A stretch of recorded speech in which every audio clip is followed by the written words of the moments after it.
பொதுவாக ஐபிஎல் அப்படின்னாலே கிரிக்கெட் ரசிகர்கள் மத்தியில் ஒரு மிகப்பெரிய கொண்டாட்டம் இருக்கும். அதுவும் சென்னையில் போட்டி அப்படின்னா ரசிகர்கள் ரொம்பவே ஆவலோடு இந்த போட்டியை எதிர்பார்த்து காத்திருப்பாங்க. ஒரு பக்கம் சிஎஸ்கே அணி தொடர் தோல்வியை சந்தித்து வந்தாலும் ரசிகர்களுடைய ஆர்வம் அப்படிங்கிறது இங்கே அதிகமாகவே இருக்கிறத பார்க்க முடிகிறது.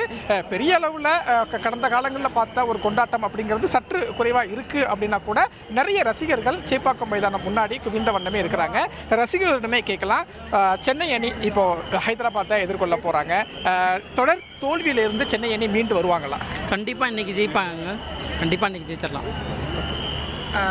சென்னை அணியை பொறுத்த வரைக்கும் இப்போ தோனி தலைமையில் களமிறங்குறாங்க. தொடர் தோல்வியை எப்படி எதிர்கொள்ள போகிறாங்க? மீண்டு வருவாங்கன்னு நினைக்கிறேன். கண்டிப்பாக மீண்டு வருவோம். ஏன்னா இதே மாதிரி 2010 வந்து ஃபஸ்ட்டு எல்லா மேட்சும் தோத்துட்டு அதுக்கப்புறம் 6 மேட்ச் தொடர்ச்சியாக வின் பண்ணி ஃபைனல் வரைக்கும் போய் கப்பே அடிச்சிருக்கோம். அதே சிச்சுவேஷனில் தான் இருக்கோம். நம்ம சேஞ்சஸும் இந்த வாட்டி பண்ணியிருக்கோம். கண்டிப்பாக வின் பண்ண போகிறோம். பேட்டிங் பவுலிங் ரெண்டுலேயுமே சிஎஸ்கே ஸ்ட்ராங்காக இருக்குன்னு நினைக்கிறீங்களா? போலிங் ஸ்ட்ராங்காக இருக்குது. பேட்டிங்கில் மட்டும் கொஞ்சம் சேஞ்சஸ் பண்ணணும். இன்றைக்கி வந்து நம்ம பிரிவிஸ் ஆடுவார்னு நினைக்கிறேன். அவர் வந்துட்டாருன்னா கொஞ்சம் இன்னும் டீம் ஸ்ட்ராங் ஆகிடும். கண்டிப்பாக வின் பண்ண போகிறோம் நம்ம. பொதுவாக சென்னை அணி அப்படின்னாலே அந்த புள்ளி பட்டியலில் டாப்பில் இருப்பாங்க. பட் இந்த வருஷம் ரொம்ப லாஸ்ட்டில் இருக்கிறாங்க. இதுலேருந்து மீண்டு வந்து பிளே ஆஃப்குள்ளே போவாங்க அப்படிங்கிற நம்பிக்கை உங்களுக்கு? கண்டிப்பாக இருக்குது. நம்ம 2020 கிட்டத்தட்ட 9th பிளேஸில் இருந்தோம். 21 சாம்பியன் ஆனோம். அதே மாதிரி 22 நம்ம எண்டு பிளேஸில் இருந்துட்டு 23 சாம்பியன் அடித்தோம். ஸோ நம்ம வந்து ஆல்வேஸ் நம்மளுக்கு கம்பேக் வந்து புதுசு கிடையாது. என்ன பண்ணணும்னா நிறைய இன்னும் யங்ஸ்டர்ஸுக்கு சான்ஸ் கொடுக்கணும். Vansh Bedi, Andre Siddharth, Dewald Brevis, இது மாதிரி புது முகங்களுக்கு சான்ஸ் கொடுக்கணும். இப்போ சிஎஸ்கே அணியை பொறுத்த வரைக்கும் சேப்பாக்கத்தில் களமிறங்க போகிறாங்க. சேப்பாக்கில் ஹைதராபாத்தை எதிர்கொள்ள போகிறாங்க. இந்த மேட்ச் எப்படி இருக்க போகுது? உங்களோட எதிர்பார்ப்பு என்ன? எனக்கு தெரிஞ்சு இந்த மேட்ச் கொஞ்சம் ஹை ஸ்கோரிங்காக இருக்கும்னு நினைக்கிறேன். ஏன்னா சிஎஸ்கே வந்து இந்த வாட்டி ஸ்பின் அட்டாக்கை வச்சு கண்ட்ரோல் பண்ணி பவுலிங் மூலமாக ஜெயிக்கலாம்னு நினச்சிட்டு இருந்தாங்க. ஆனால் ஒரு 2 மேட்சஸ்க்கு முன்னாடி தோனி வந்து ஒரு இதில் இன்டர்வியூவில் சொல்லிட்டு இருக்கும்போது பிளான் வந்து பவுலிங் தான், ஆனால் அது சரியாக போகல. அதனால் பிச்சர்ஸ் வந்து நாங்கள் எங்களுக்கு ஏற்ற மாதிரி இதை சேஞ்ச் பண்ண போகிறோங்கிற மாதிரி சொன்னார்.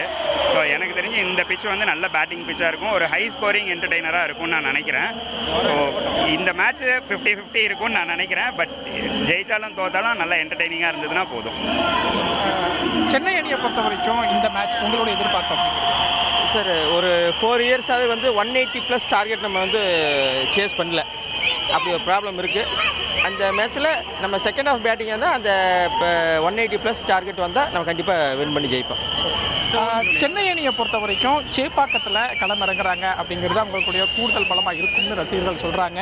புள்ளிப்பட்டியலில் கடைசி இடத்துல சிஎஸ்கே இருந்தாலும் கடந்த காலங்கள்லேயும் இப்படி இருந்து அவங்க மீண்டு வந்திருக்கிறாங்க. எனவே நிச்சயம் அடுத்தடுத்த போட்டிகளில் தொடர் வெற்றியை பதிவு செஞ்சு புள்ளிப்பட்டியலில் டாப்புக்கு வருவாங்க அப்படிங்கிற ஒரு நம்பிக்கையை ரசிகர்கள் களத்தில் தெரிவிக்கிறாங்க.